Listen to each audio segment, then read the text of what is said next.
Ya, Bismillahirrahmanirrahim. Assalamualaikum warahmatullahi wabarakatuh. Bapak, Ibu, saudara-saudara sekalian, jadi kita akan mulai dengan praktisioner ya. Praktisioner, bagaimana praktisioner melakukan pemeriksaan, menginput rekam medis pasien pada rawat inap. Jadi ini eh, anggap saja saya bernama Sari Fitriani. Kemudian saya sudah login ke dalam website, saya sudah login ke dalam website, ke dalam aplikasi. Kemudian saya akan melakukan pemeriksaan kepada pasien yang ada di ruang rawat inap.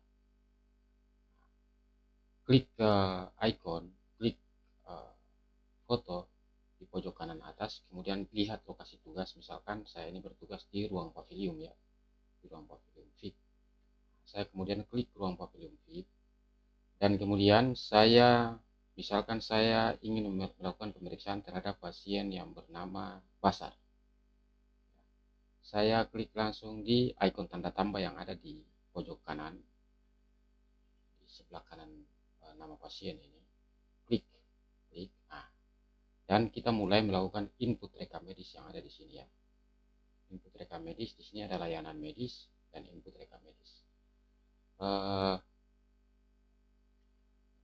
Saya akan jelaskan ya, ini jelaskan tombol-tombol yang ada sini dulu. Data umum ini maksudnya data dasar ya, data dasar dari pasien yang ada di pasien Basar ini. Misalkan DPJP-nya siapa, pasien dari klinik penyakit dalam, dia sekarang ada di ruang pavilium, keluhan masuknya apa, kemudian nama, gender, dan lain sebagainya. Dia daftar kapan, dia jenis pasiennya, BPJS, umur 30 tahun, lahir di Jakarta. Nah, contohnya seperti itu ya. Kemudian kita itu tombol data umum, kemudian ada namanya tombol data rekam medis pasien. Tombol data rekam medis ini yang menyangkut dengan seluruh data rekam medis pasien. Outputnya ada pada data rekam medis ya. Jadi di sini input, di sini output. Dan ini adalah layanan medis. Ini di sini input, di sini output ya.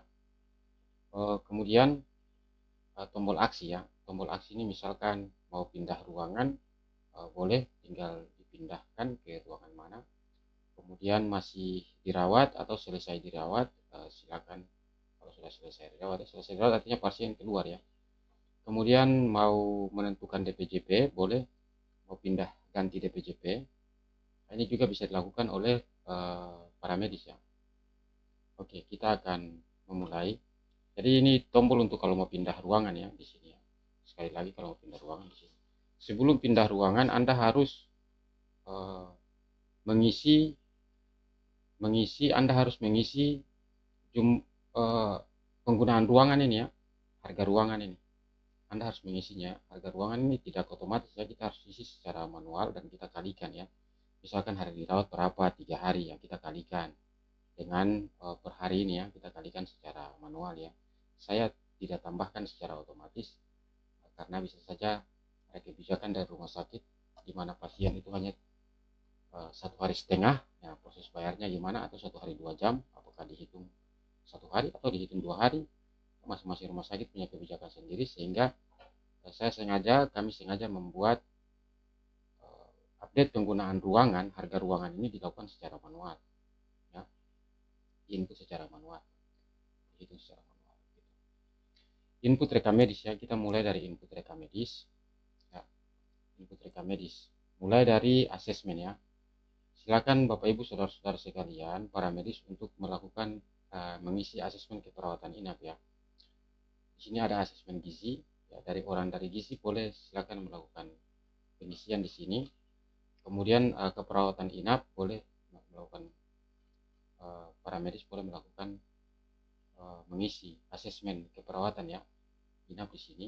Ini kemungkinan besar merupakan asesmen awal ya. Jadi sumber data asesmen auto, alo, keluhan utama apa, silakan diisi keluhan utamanya. Kemudian penyakit pasien, riwayat penyakit masa lalu, kalau tidak ya tidak, pernah dioperasi, kalau tidak masih dalam pengobatan, tidak ya tidak ya. Kemudian penyakit keluarga, ya, Bapak Ibu silakan mengisi saja.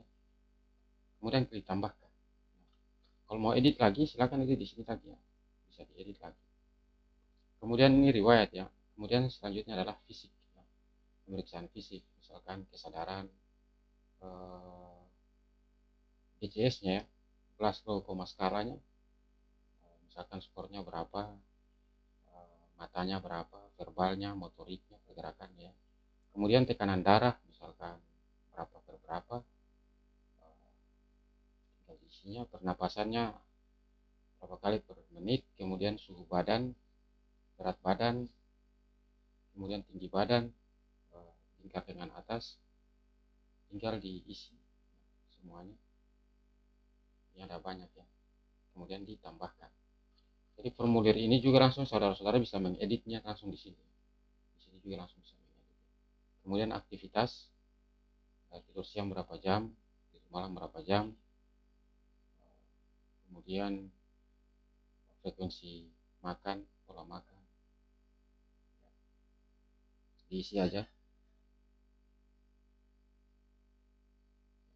semuanya, diisi kemudian ditambahkan ya. Begitu juga pun dengan kebutuhan psikologi dan sosial ya, sosial spiritual ini Bapak Ibu bisa isi di sini, isi saja terus ya, tambahkan. Kemudian status fungsional, kemudian ada juga skala nyeri, silakan diisi semuanya. Kemudian masalah, masalahnya apa saja, masalah keperawatan prioritas, misalkan nyeri akut atau risiko infeksi. Kalau ada masalah lain, silakan ya, masalah keperawatan lain tulis di sini. Ya. Kemudian ditambahkan. Ya, mau hapus juga langsung bisa di sini. Iya. Langsung di sini aja. Kemudian setelah ditambahkan jangan lupa tanda tangan ya untuk DPJP-nya. Untuk DPJP lagi. Untuk para medisnya jangan lupa tanda tangan ya. Kemudian asesmen gizi juga sama. Bapak Ibu boleh mengisi asesmen gizi pasien dewasa atau pasien pediatrik. Silakan diisi. Kemudian jangan lupa untuk tanda tangannya. Di sini ada referensi saya siapkan. Kemudian ASKEP ya, asuhan keperawatan. Nah, tambah ASKEP ya. ASKEP ini yang perlu saya jelaskan ya, asuhan keperawatannya. Misalkan dimulai dari masalah ya, misalkan nyeri akut ya, kita tambah nyeri akut, diagnosanya dia nyeri akut ya. Kemudian kita cek centang-centang aja seperti ini ya. Kalau ada lainnya silakan tulis lainnya di sini ya.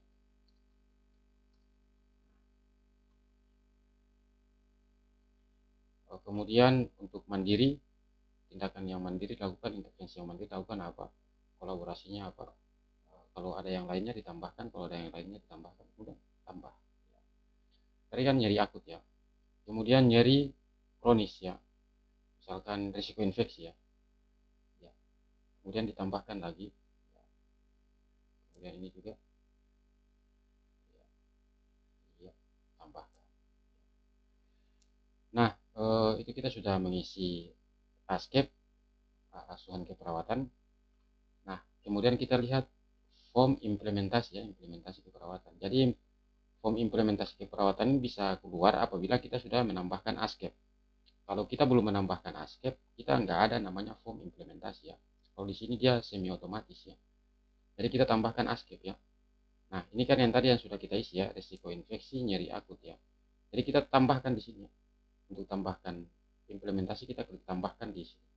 Tambah implementasi. Nah, ini implementasi sudah ada, tekanan darahnya berapa kali berapa, ya, denyut nadinya, suhu badannya, ya, misalkan kalau ada. Ya. Kemudian mandiri. Nah, apa tindakan mandiri, implementasi mandiri yang telah kita lakukan di sini ya. Apa isi di sini ya. Kemudian ini kita isi lagi. Jadi masing-masing yang ini kita ngisinya di sini. Kemudian ini lagi kita isi lagi. Ini lagi.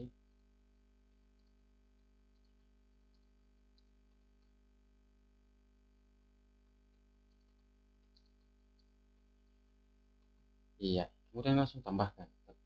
Ya, kemudian form kita isi lagi implementasi yang ini. Ipsum dolor si amet lorem lorem again ipsum dolor ipsum dolor again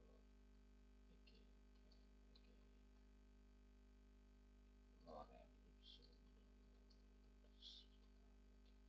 si amet lorem ipsum. Iya, setelah kita tambahkan semuanya, boleh diisi ininya, nadinya berapa, suhunya berapa. Iya, langsung ditambahkan. Nah, berarti kita sudah melakukan pengisian terhadap asuhan keperawatan dan form implementasi keperawatan. Hasil asuhan bisa kita lihat di sini. Ini asuhan yang kita lakukan. Adapun implementasi kita bisa lihat di sini ya. Kita bisa lihat langsung di sini. Iya. Kemudian pemeriksaan, nah ini sama saja dengan rawat jalan ya. Jadi tekanan darahnya, ininya. Kalau dokter bilang periksa tekanan darahnya dulu setelah melakukan pemeriksaan tanda-tanda vital, jangan lupa untuk input di sini agar dokter bisa melihat juga bahwa tanda-tanda vitalnya pada jam sekian itu seperti ini, kemudian jam sekian lagi seperti ini, jam sekian lagi seperti ini, sehingga bisa dipantau secara real time.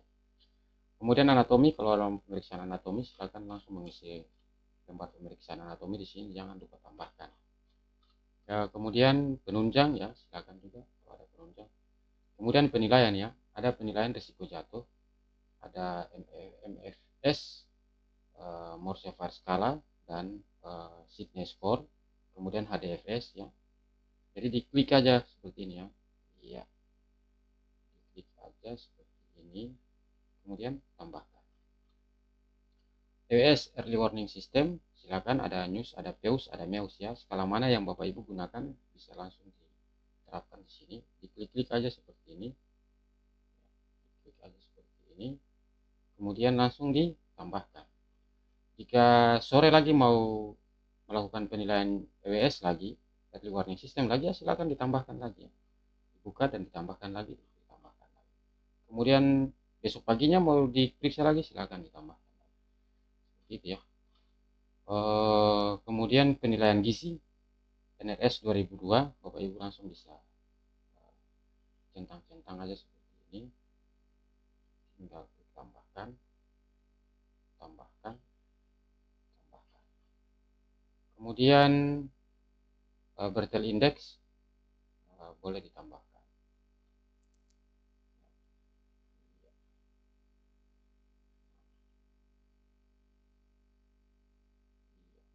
Misalkan sekarang ya, langsung ada yang belum dijawab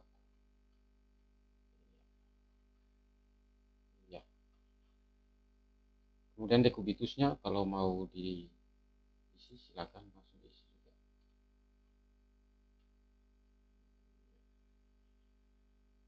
ya.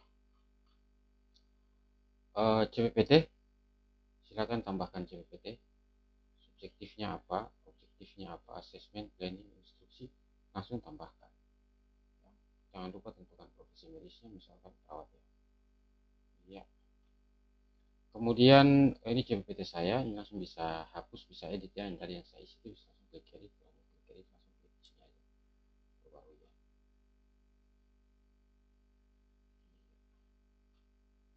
Ya, ini hasil CPT, ini semua CPT. Intervensi resiko jatuh ya, semua pasien. Misalkan ini untuk semua pasien, intervensi pasien risiko jatuh dilakukan pada semua pasien. Jadi langsung diklik aja. Misalkan ini yang telah dilakukan, ya klik aja, klik aja. Diklik seperti ini. Kalau nggak diklik juga ini jadi masalah. Iya. Kalau mau ditambahkan lagi, silakan ditambahkan lagi. Untuk mau edit, silakan bisa diedit langsung di sini. Mau dihapus, silakan langsung klik tombol hapus. Kemudian risiko jatuh sedang dan tinggi ya, itu untuk semua pasien tadi. Intervensi pasien risiko jatuh dilakukan pada pasien risiko jatuh sedang dan tinggi. Apa yang telah dilakukan kepada pasien itu langsung dicentang-centang seperti ini. Dia langsung ditambahkan. Kemudian ini pasien jatuh ya, misalkan pasien itu jatuh, nah, kita melakukan intervensi pasien jatuh ini seperti apa ya, kita tinggal centang-centang di sini saja ya. Kita centang di sini, kemudian kita tambahkan. Oke. Kemudian ini konsennya untuk tindakan kedokteran, tindakan dokternya. Dokumen ini kalau ada dokumen yang tidak ada di sini, Bapak Ibu bisa upload dokumennya di sini ya. Misalkan mungkin ada formulir rekam medis yang tidak tercover di sini, Bapak Ibu bisa isi secara manual di kertas, kemudian upload foto dokumen tersebut dan upload di sini ya, agar dokter juga bisa melihat dokumen tersebut. Kemudian layanan medis ya, saya rasa di sini sudah cukup dan kita beralih ke layanan medis. Nah, Bapak Ibu saudara-saudara sekalian, ketika pasien itu mau keluar atau mau pindah ruangan, jangan lupa untuk mengupdate harga ruangan ya. Misalkan satu hari 37.000, berarti 3 hari itu berapa? Nah, ditambahkan secara manual di sini ya. Misalkan 3 hari, satu hari itu 375.000 ya. Jadi 375 dikali 3 ya. 375 misalkan dikali 3 ya. 375.000 ya. Dikali 3 hari, misalkan dia ini sudah tinggal 3 hari ya. Berarti 1 juta ya. Nah, kita tambahkan 1 juta ini di sini ya. Jadi totalnya di sini ya, 1.250.000. Ini kita tambahkan. Nah, berarti penggunaan ruangannya sudah 3 hari ya. Nah, itu bisa di ruangannya ini bisa lihat sini ya, 3 hari. Nah, kalau mau diupdate ya mungkin ini 2 hari saja ya, sudah tinggal klik 2 hari aja. Misalkan 700.000 ya. Tinggal tambahkan ya. Nanti di sini juga terupdate ya. Terupdate. Misalkan kalau dia mau pindah ruangan, jangan lupa, pasang pasien ini mau pindah ruangan, jangan lupa untuk update ini ya, untuk update ini. Jadi sebelum pindah ruangan, ini harus diupdate ya, harus diupdate oleh pemilik ruangan sebelumnya, oleh kepala ruangan sebelumnya ya, harus diisi.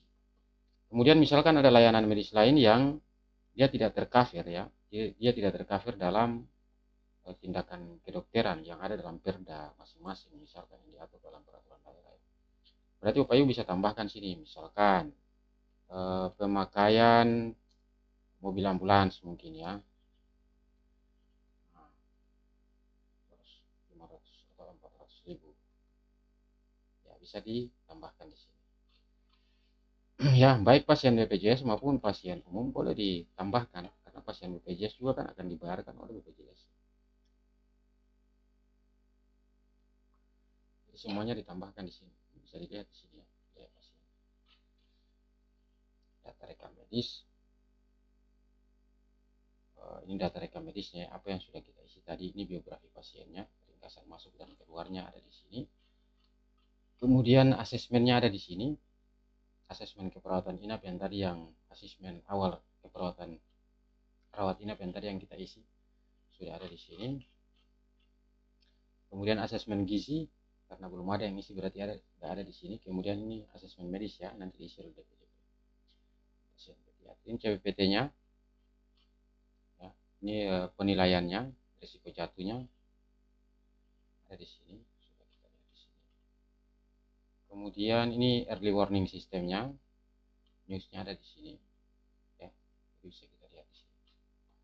Nah, dan data lainnya ini ada asuhan keperawatannya kita lihat di sini. Kemudian implementasi keperawatannya kita lihat di sini ya, implementasi keperawatan. Kemudian intervensi risiko jatuhnya kita bisa lihat di sini. Yang tadi yang sedang, ini yang tadi yang pasien jatuh ya. Tanda-tanda vitalnya bisa kita lihat di sini, tanda-tanda vitalnya. Kemudian pemeriksaan laboratorium bisa dilihat di sini. Laporan operasi, pemeriksaan laboratorium, radiologi, permintaan darah, penunjang, odontogram, operasi, dokumen lainnya, semua bisa kita lihat di sini ya. Ini resume medis dan ini grafik ya. Grafik itu bisa kita lihat perkembangan EWS-nya di sini. Jadi dokter bisa melihat perkembangannya langsung di sini. skornya naik turun atau bagaimana perkembangannya, sehingga dokter bisa mengambil tindakan medis selanjutnya. Grafik gizi juga bisa dilihat di sini sebenarnya.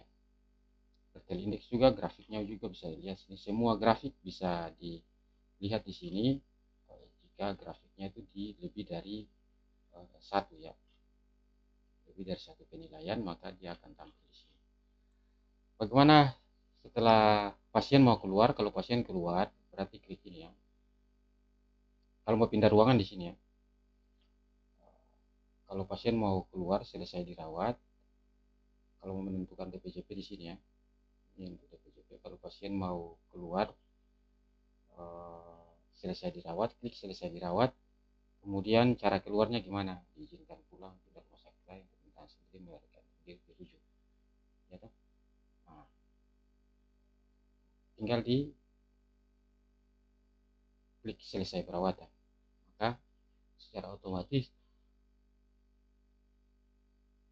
pasien akan keluar. Pasien keluarnya artinya pasien pulang ya. Saya kira seperti itu untuk pemeriksaan pasien di ruang rawat inap. Jadi ini berlaku untuk semua ruang rawat inap ya. Untuk di ruang rawat inap bagi para medis. Sementara nanti kita buat untuk yang dokter ya. Mirip saja dengan rawat jalan sebenarnya atau di IGD. Saya kira demikian. Wassalamualaikum warahmatullahi wabarakatuh.